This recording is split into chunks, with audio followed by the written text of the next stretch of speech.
At some point, almost everyone is asked to make a big decision about their future.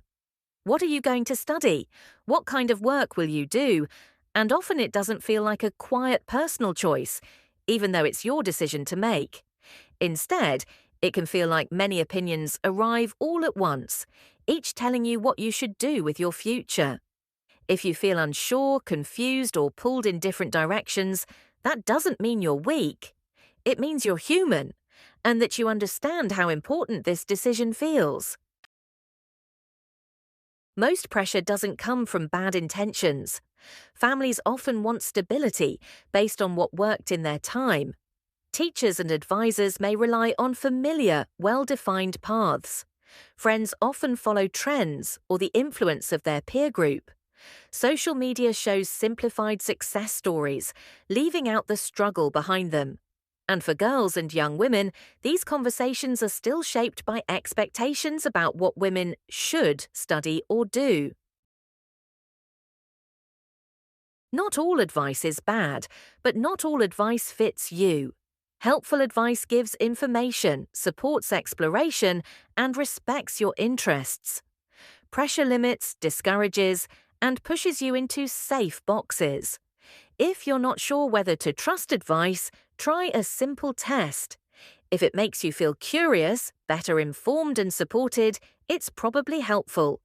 If it makes you feel small, afraid, or boxed in, it may be pressure, not guidance. At some point, you might hear comments like, "That field is very competitive. It's mostly men. Are you sure you can or want to do it?" This role might be more suitable for women. These comments are often meant as advice, not criticism, but they're usually based on old ideas about gender and work, not on your abilities or interests. Remember, skills are learned over time. Feeling unsure at the beginning is normal for everyone. Your gender does not determine what you can study, learn, or succeed at. What matters most is your interest, your priorities, and your willingness to invest in developing the skills you need for the path you choose. When pressure shows up, you don't have to have all the answers. First, give yourself permission to try and learn. You don't need to decide everything now. You can say, "I'm trying out different options. I want to gain experience and see what works for me." This is just a first step. Remember, trying things is how people learn. When talking to others, it can help to focus on skills instead of job titles. Sometimes words like engineer or business leader sound intimidating. But talking about skills, like problem solving, understanding technology, analyzing information, and communicating clearly, helps others see your choice as practical and flexible. If someone questions your choice, try asking calm questions. What makes you worried about this path? What risks and opportunities can you see in this field? Do you know anyone who works in this role? This turns pressure into conversation, not conflict.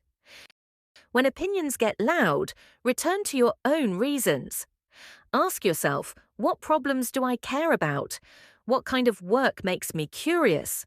What skills do I want to learn next? What environments help me grow? When you're considering specific choices, ask, do I enjoy this, or am I choosing it to fit in? Will this help me adapt in the future? Remember, you don't need everyone's approval. One supportive voice from someone you trust, a teacher, mentor, youth worker, family member, or role model, can make a big difference.